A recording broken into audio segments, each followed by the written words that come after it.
तीखे आलू के पराठे बेचने वाली।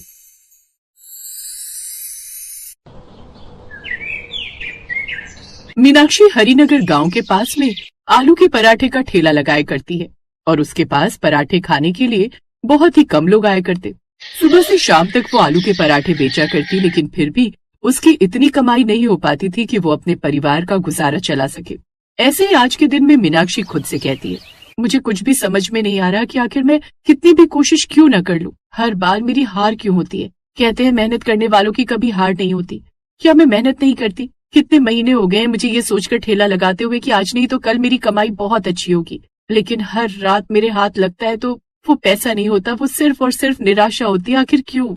मीनाक्षी ये बोलकर बहुत ज्यादा उदास हो जाती है और उसके बाद में अपना सारा सामान साफ करके, जो 2-4 ग्राहक आए थे और इधर उधर कूड़ा हुआ था, वो सारा साफ करके घर पहुंचती है। जैसे वो घर आती है, उसकी सास सावित्री उससे सवाल करती है, क्या बात है मीनाक्षी बहू, तेरे चेहरे की उदासी बता रही है कि आज भी तेरी कुछ ज्यादा खास कमाई नहीं हुई है।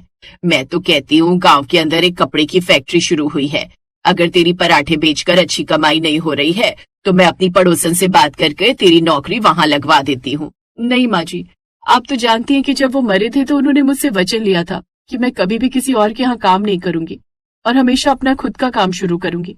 और मैं आलू के पराठे इसलिए बेचती हूँ क्योंकि इसमें लागत सबसे कम आती है। अच्छा ये सब छोड़, मैं जानती हूँ कि तेरे ठेले पर पराठे जरूर बचे होंगे, जा उन्हें लेकर आ जा। तू और मैं वही पराठे खाकर अपना पेट भर लेंगे, इसलिए मैंने आज खाना बनाया ही नहीं। मीनाक्षी को खुशी भी होती है कि उसकी सास इतनी ज्यादा समझदार है और बुरा भी लगता है क्योंकि उसकी सास जानती थी कि मीनाक्षी की कमाई ज्यादा नहीं हुई होगी और उसके ठेले पर पराठे बच गए होंगे। ऐसे कुछ दिन गुजरते हैं और एक दिन उसी के ठेले के सामने एक बहुत ही सुंदर दिखने वाली लड़की पायल ठेला लगाती है। उसने भी चाय और आलू के पराठे ही रखे हुए थे। वो इतनी सुंदर थी कि सिर्फ उसे देखने के लिए उसके ठेले पर भीड़ लगने लगती है। और ये सब कुछ देखते हुए मीनाक्षी उदास हो जाती है और खुद से कहती है, आखिर क्यों भगवान, क्यों आपको सारी परीक्षा मेरी ही लेनी है? अरे यहाँ पर तो मुश्किल से मैं ठेले का गुजारा निकाल पा रही थी और आपने मेरे सामने इतनी सुंदर प्रतिभागी लाकर खड़ी कर दी। अब मैं करूँ तो क्या करूँ?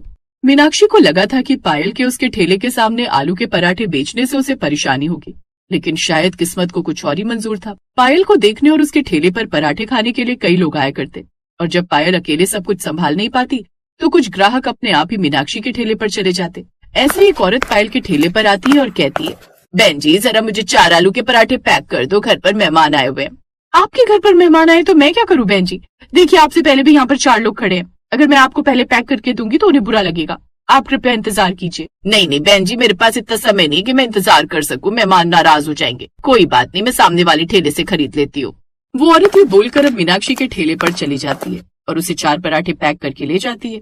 ये सब कुछ देखकर मीनाक्षी को भी बहुत खुशी होती है क्योंकि अब जो भी ग्राहक इंतजार नहीं कर पाता या जो भी पायल को दूर से देखना चाहता, वो मीनाक्षी के ठेले पर खड़े होकर पराठे खा लिया करता और पायल को निहार भी लिया करता। इन सब चीजों से मीनाक्षी को बहुत फायदा हो रहा था।